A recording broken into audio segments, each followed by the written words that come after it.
दोस्तों स्वागत है आपका आज की हमारी इस वीडियो में। दोस्तों आज की इस वीडियो में हम हमारी इंडियन एयर फोर्स के फ्यूचर के बारे में बात करेंगे और आज की इस वीडियो में हम बात करेंगे कि 2023 तक हमारी इंडियन एयर फोर्स में कौन से नए प्रोजेक्ट शामिल होंगे और 10 ऐसे प्रोजेक्ट्स के बारे में बात करेंगे जो कि हमारी एयर फोर्स के लिए बहुत ज़्यादा इंपॉर्टेंट है। जैसे कि हम जानते हैं कि हमारी इंडियन एयर फोर्स की हाई लेवल कमांडर मीटिंग हुई थी जिनमें सभी कमांडर्स ने ये डिस्कस किया था कि हमारी इंडियन एयर फोर्स का अगले 10 सालों के लिए क्या रोड मैप होगा और क्या प्लान होगा। इसमें उन्होंने बहुत सारी स्ट्रेटजी के ऊपर डिस्कशन की थी, लेकिन इसके बारे में हम नहीं जानते कि वहाँ पर क्या डिस्कशन हुई होगी। लेकिन फिर भी हम इतना जानते हैं कि हमारी इंडियन एयर फोर्स ने कौन सी नई प्रोक्योरमेंट्स प्लान की हैं, तो चलिए उनके बारे में बात करते हैं। सबसे पहली डील और सबसे बड़ी प्रोक्योरमेंट जो इंडियन एयर फोर्स करने वाली है, जो कि हमारे इंडियन प्रोग्राम्स के लिए बहुत ज़्यादा जरूरी होने वाली है, वो है 83 तेजस मार्क 1 एयरक्राफ्ट की डील। हमारे तेजस मार्क 1 वेरिएंट का एक इम्प्रूव्ड वर्जन तेजस मार्क 1A है, जिसमें बहुत सारी नई टेक्नोलॉजीज लगाई जाएंगी, जैसे कि AESA रडार और बहुत सारी टेक्नोलॉजीज लगाई जाएंगी। इन सभी टेक्नोलॉजीज के साथ ये एयरक्राफ्ट एक 4.5 जनरेशन एयरक्राफ्ट बन जाएगा। अभी तक प्लान ये है कि तकरीबन 83 तेजस मार्क 1A एयरक्राफ्ट हमारी इंडियन एयर फोर्स में इंडक्ट किए जाएंगे और इसके साथ ही जो पहले हमारी एयर फोर्स में 40 तेजस एयरक्राफ्ट इंडक्टेड हैं, उन सभी एयरक्राफ्ट को भी तेजस मार्क 1A स्टैंडर्ड में अपग्रेड कर दिया जाएगा। 83 तेजस एयरक्राफ्ट के आ जाने के साथ हमारी इंडियन एयर फोर्स की जो डिप्लीटिंग स्क्वाड्रन स्ट्रेंथ है वो भी पूरी हो जाएगी और हमारे MiG-21 एयरक्राफ्ट को भी रिप्लेस कर दिया जाएगा। इसके साथ ही दूसरा जो प्रोजेक्ट हमारे लिए बहुत ज़्यादा इंपॉर्टेंट है वो है तेजस मार्क 2 एयरक्राफ्ट या मीडियम वेट फाइटर एयरक्राफ्ट। तेजस मार्क 2 प्रोग्राम को हमारी एयर फोर्स का सबसे ज़्यादा इंपॉर्टेंट प्रोग्राम कहा जा रहा है। वो इसलिए है क्योंकि ये तेजस मार्क 1 एयरक्राफ्ट से एक बहुत बड़ी अपग्रेड लेकर आएगा। इसमें बहुत सारी नई टेक्नोलॉजीज होंगी और इसका साइज़ भी उससे बड़ा होगा और जो काम तेजस एयरक्राफ्ट नहीं कर पाता है वो तेजस मार्क 2 कर पाएगा। इसके डिज़ाइन को भी चेंज किया गया है, इसमें कैनन्स का इस्तेमाल किया गया है और इसके साथ ही इसमें ज़्यादा पेलोड कैरी करने की कैपेबिलिटी भी होगी।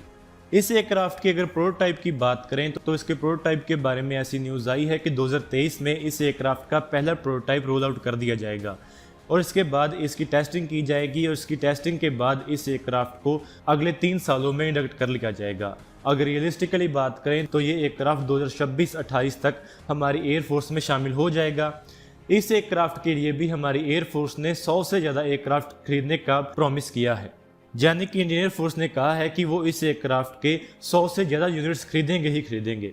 ये एयरक्राफ्ट हमारी इंडियन एयर फोर्स में शामिल मिराज 2000 एयरक्राफ्ट को रिप्लेस करेगा और कुछ रिपोर्ट्स के मुताबिक ये जैगुआर एयरक्राफ्ट को भी रिप्लेस करेगा।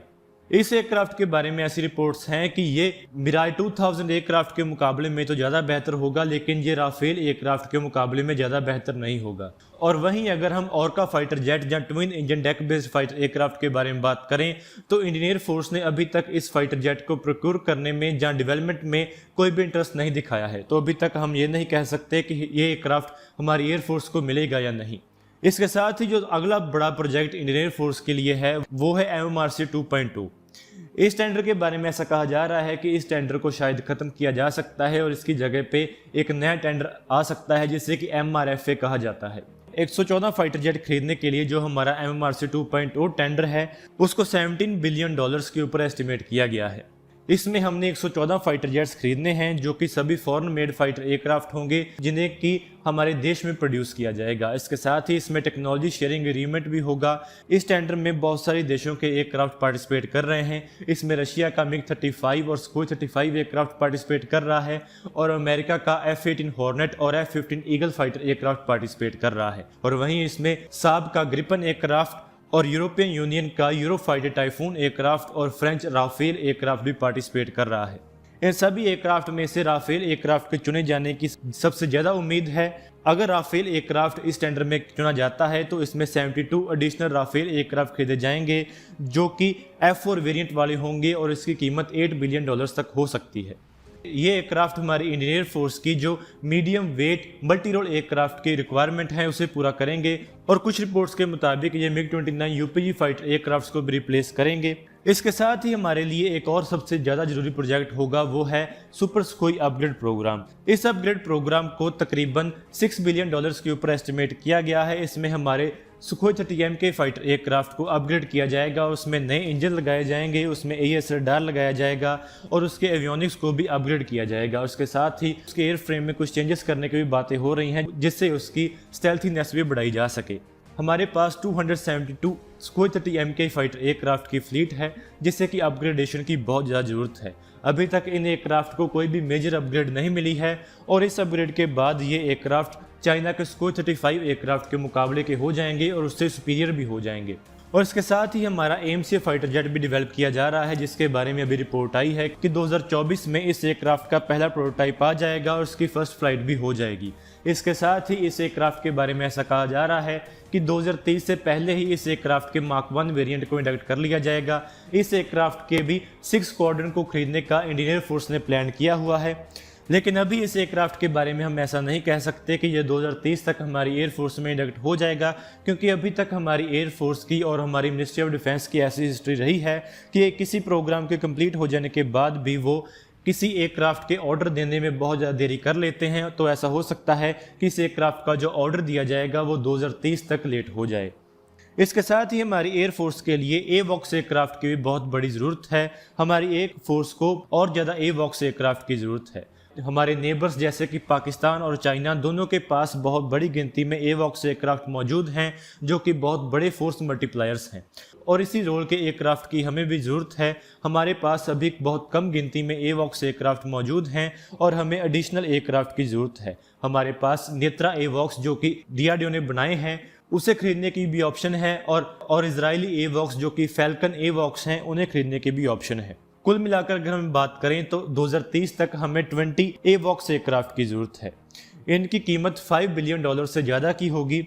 इसके साथ ही हमें कम से कम 6 मिड एयर रिफ्यूलर्स की ज़रूरत है, जिसके बारे में अभी ऐसी रिपोर्ट्स आई हैं कि ऐसा हो सकता है कि हमारी एयरफोर्स इन मिड एयर रिफ्यूलर्स को खरीदने की बजाय उन्हें लीज पर ले जाने की उन्हें ऐसा इसलिए कहा जा रहा है क्योंकि अभी हमारे पास फंड्स की कमी है और इसी फंड्स की कमी के कारण हमारी एयरफोर्स ने यह फैसला लिया है कि वो अपनी बहुत सारी परचेजेस को लीज के ऊपर कन्वर्ट कर लेंगे, यानी कि पूरी कीमत देने की बजाय वो इन एयरक्राफ्ट को लीज पर ले लेंगे। और वहीं अगर इन एयरक्राफ्ट को खरीदने की बात है तो ऐसे बहुत सारे एयरक्राफ्ट हैं जो कि दुनिया भर की एयरलाइंस के पास मौजूद हैं जो कि उन्होंने रिटायर कर दिए हैं, जहां जो बहुत नए एयरक्राफ्ट हैं जिन्हें कि वो अभी इस्तेमाल नहीं कर रहे हैं और उन्होंने इन्हें बहुत जल्दी फेज आउट कर लिया है। ऐसे ही फ्रेंच एयरलाइन के एयरक्राफ्ट हैं जिन्हें कि हम एक कन्वर्जन किट की मदद से मिड एयर रिफ्यूलर्स में कन्वर्ट कर सकते हैं, जो कि हमारे लिए बहुत ज़्यादा कॉस्ट इफेक्टिव ऑप्शन हो सकती है। लेकिन अभी देखना यही होगा कि हमें कौन से मिड एयर रिफ्यूलर्स मिलेंगे। इसके साथ ही हमें अपने surface to air missile defence system को भी अपग्रेड करना होगा। हम QRSAM प्रोक्योर कर रहे हैं, Akash next generation SAM missile system procure कर रहे हैं। उसके साथ ही हमें surface to air missile system मिलेगा जो कि अस्त्रा मिसाइल बेस्ड सिस्टम होगा और उसके साथ ही हमें Barak 8 extended range missile defence system मिल रहा है और इसके साथ ही हमें S-400 मिसाइल डिफेंस सिस्टम भी मिल जाएगा। इन सभी मिसाइल डिफेंस सिस्टम के मिल जाने के साथ हमारे एयरफोर्स के पास और हमारी कंट्री के पास एक multi layered air defence system मौजूद होगा जिसमें हर अलग अलग रेंजेस के लिए और हर अलग लेवल के लिए एयर डिफेंस सिस्टम मौजूद होंगे। यानी कि हमारी कंट्री का जो एयर डिफेंस सिस्टम होगा वो अलग अलग परतों वाला होगा। जो सबसे नीचे हमारा एयर डिफेंस सिस्टम होगा वो होगा QRSAM जो कि बहुत कम रेंज वाला होगा, जो कि बहुत क्लोज आ रहे टारगेट को एंगेज करेगा। और इसके साथ ही जो हमारा S-400 मिसाइल डिफेंस सिस्टम होगा वो हमारे एयर डिफेंस सिस्टम की आउटर लेयर होगी जो कि 400 किलोमीटर दूर ही अपने टारगेट्स को एंगेज कर पाएगा। इसके साथ ही हमारी एयरफोर्स को लाइट कॉम्बैट हेलीकॉप्टर्स की भी ज़रूरत है। हमारी इंडियन एयरफोर्स ने 65 लाइट कॉम्बैट हेलीकॉप्टर को खरीदने का प्लान किया हुआ है। हमारे लाइट कॉम्बैट हेलीकॉप्टर जो हैं वो भी तैयार हैं और उनके लिए अभी तक कोई ऑर्डर नहीं दिया गया है।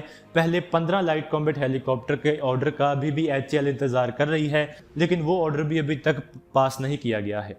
इसके बाद ऐसा प्लान है कि तकरीबन 150 लाइट कॉम्बैट हेलीकॉप्टर खरीदे जाएंगे, जिसमें बहुत सारे एयरक्राफ्ट इंडियन आर्मी खरीदेगी और बहुत सारे एयरक्राफ्ट इंडियन एयरफोर्स खरीदेगी। इन एयरक्राफ्ट की कीमत के बारे में भी अगर हम बात करें तो इसकी कीमत भी $2 बिलियन के आसपास हो सकती है, जो कि कम या ज़्यादा हो सकती है। इसके साथ ही हमारी एयरफोर्स ड्रोन्स भी प्रोक्योर करने वाली है। ऐसी रिपोर्ट्स आ रही हैं कि हमारी एयरफोर्स अमेरिका से ड्रोन्स खरीदने वाली है, लेकिन अभी तक ऐसा क्लियर नहीं है कि हम उनसे ड्रोन्स खरीदेंगे या नहीं। लेकिन ऐसी रिपोर्ट्स भी आई हैं कि हमने अमेरिका से 6 ड्रोन्स खरीदने का फैसला भी लिया हुआ है। हम अमेरिका से 6 प्रेडेटर B आर्म ड्रोन्स खरीदने वाले हैं। जुलाई 25 को टाइम्स नाउ डिजिटल की एक रिपोर्ट आई है जिसमें ऐसा दावा किया जा रहा है। उनके मुताबिक इस डील को फास्ट ट्रैक किया जा रहा है। इन 6 ड्रोन्स के शामिल हो जाने के बाद हमारी ड्रोन कैपेबिलिटी में बहुत बड़ा बूस्ट आएगा और उसके साथ ही हमारे रुस्तम 2 ड्रोन प्रोजेक्ट को भी खरीदा जा सकता है। अभी तक हमारे रुस्तम 2 ड्रोन प्रोजेक्ट के ट्रायल्स चल रहे हैं जिसके बारे में अभी तक ऐसी कोई भी इंफॉर्मेशन नहीं है कि ये कब तक तैयार हो जाएगा। इसके साथ ही हमारा ऑरा या घातक ड्रोन भी तैयार हो जाएगा जो कि एक स्टेल्थ यूकैव प्रोग्राम होगा। इसके तैयार हो जाने के बाद हमारी इंडियन एयर फोर्स को एक बहुत बड़ा फोर्स मल्टीप्लायर मिल जाएगा। इसके बारे में ऐसा कहा जा रहा है कि इसे इंडियन एयर फोर्स एक बॉम्बिंग रोल में इस्तेमाल कर सकती है। ये प्रोजेक्ट बहुत ज़्यादा सीक्रेटिव है तो इसके बारे में ज़्यादा जानकारी अवेलेबल नहीं है, तो हम आपको नहीं बता सकते हैं कि इसकी कौन सी डिटेल्स होंगी। अगर इसकी कैपेबिलिटीज़ के बारे में आपको जानना है तो आप सुखोई S-70 ओखोत्निक B ड्रोन की मदद ले सकते हैं जो कि रशिया का एक स्टेल्थ ड्रोन है जिससे कि सुखोई 57 एयरक्राफ्ट के एक विंगमैन के तौर पर भी डिप्लॉय किया जा रहा है। तो अगर आप हमारे घातक ड्रोन की कैपेबिलिटीज़ के बारे में कुछ आइडिया लेना चाहते हैं तो आप इस ड्रोन के बारे में रिसर्च कर सकते हैं। और हमने जो हमारी घातक ड्रोन की वीडियो बनाई हुई है उसमें भी हमने इस ड्रोन के बारे में जानकारी देने की कोशिश की है। तो दोस्तों आज की इस वीडियो में इतना ही। अगर आपको ये वीडियो अच्छी लगे तो आप इसको जरूर लाइक और शेयर करें। Thanks for watching this video. जय हिंद, वंदे मातरम।